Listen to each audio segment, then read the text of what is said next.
Que le monde voit ta grande lumière, que le monde voit ton œuvre se faire, que le monde voit ta gloire, que le monde voit ton amour en moi.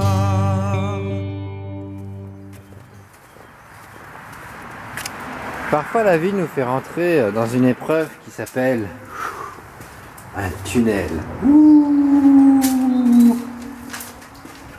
Voilà. Mais il y a toujours le bout du tunnel. Donc il faut persévérer. Oh oui, avec un bon accueil. Un Paul. Et on tombe dans une forêt. C'est quand même sympa. Une forêt sympa avec plusieurs chemins. On va prendre celui-là. Bonjour. C'est pour partager les épreuves. Les épreuves de la vie font que on rentre dans un tunnel.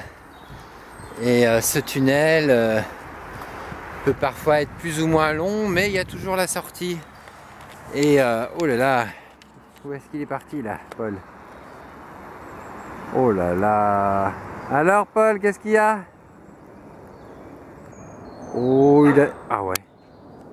Voilà. Il a vu quelque chose. Sans doute un écureuil. Il doit avoir un écureuil dans l'arbre. Il doit avoir un écureuil. Ça doit être ça, c'est sûrement ça.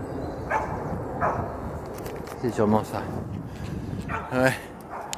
Et donc je disais, les épreuves de la vie nous font passer dans des tunnels. Et ces tunnels sont plus ou moins longs, mais il faut persévérer. Il faut persévérer. Et si on reste accroché à la Torah, eh ben, ça passera. Ça passera.